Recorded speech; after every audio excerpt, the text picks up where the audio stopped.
नरेंद्र मोदी की लीडरशिप में अमित शाह की एक और बड़ी सफलता। तमिलनाडु में भाजपा और एआईएडीएमके में हुआ चुनावी समझौता। इसके साथ ही विवादास्पद अनामलाई के स्थान पर हुई नई नियुक्ति। नयनार नागेंद्रन को बनाया गया नया प्रदेशाध्यक्ष।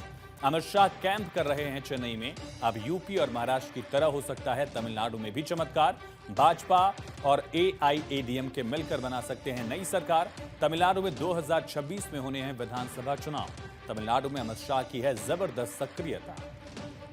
तमिलनाडु में अमित शाह की इसी सक्रियता पर 8 अप्रैल को द जेसी शो में डॉक्टर जगदीशन ने भी की थी टिप्पणी। आइए आपको दिखाते हैं द जेसी शो का वो हिस्सा। सर, स्टालिन को चुनौती देते हुए अमित शाह सक्रिय हो गए तमिलनाडु में। क्या इस बार नरेंद्र मोदी अमित शाह का मिशन तमिलनाडु कामयाब होगा? देखो, नरेंद्र मोदी की लीडरशिप और अमित शाह का ग्राउंड पे काम, it can bring any miracle in the country and it has already bought number of miracles. आपने देखा है। अभी मैंने सुना है कि अमित शाह का पूरा ध्यान अभी तमिलनाडु पे लगा हुआ है। पिछले 20 दिनों में 3 टॉप लीडर्स तमिलनाडु के उनसे आके यहाँ पे मिल चुके हैं।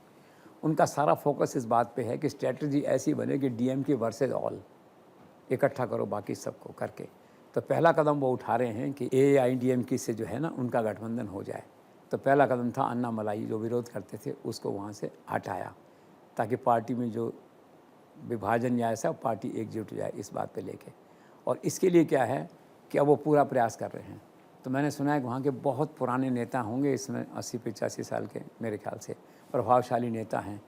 तो अमित शाह उनकी सेवाओं को काम में ले सकते हैं इस तरह से कि शिंदे मॉडल जो है यहाँ पे भी इम्प्लीमेंट हो सकता है। अर्थात कहने का तात्पर्य ये है एआईडीएम के 2 टुकड़े भी हो सकते हैं, आप उससे इनकार नहीं कर सकते। उस टुकड़े का नेतृत्व जो है ना, ये व्यक्ति जो बताया सीनियर मोस्ट पॉलिटिशियन जो आदित्य बता रही है कि 3 दिन पहले मिल लिए हैं, आकर के उनसे कर रहे हैं। तो सवाल ये है कि अमित शाह हर वो प्रयास कर रहे हैं, एक एक ईंट को जोड़ के जैसे मकान बनाते हैं ना, तो तमिलनाडु उनको जीतना है किसी तरह से। और मुझे तो ये भी सुना मैंने कि उनकी अमित शाह का प्लान खाली 2026 तक नहीं है चुनाव तक, वो 2031 का प्लान बना के बैठे होंगे तमिलनाडु में क्या करना है। जेपी नड्डा कहना ये है कि पिछले साल अगर हमें गठबंधन कर लेते तो आज सरकार हमारी होती, वो तो एक डिफरेंट इशू है। लेकिन अमित शाह की तैयारियां इस तरह की हैं। तो आने वाला चुनाव जो है 2026 का तमिलनाडु का, वाकई बहुत दिलचस्प होगा। देखना होगा कि अमित शाह की जो साम दाम दंड भेद की नीति है, राजनीति में जो चलती है, वो क्या परिणाम लाती है। और नरेंद्र मोदी की लीडरशिप में, नरेंद्र मोदी आप देखेंगे कैसा वहाँ हिंदू कार्ड चलेगा, अभी लंका का कार्ड चला है, सारे कार्ड चलेंगे आने वाले समय में जो है।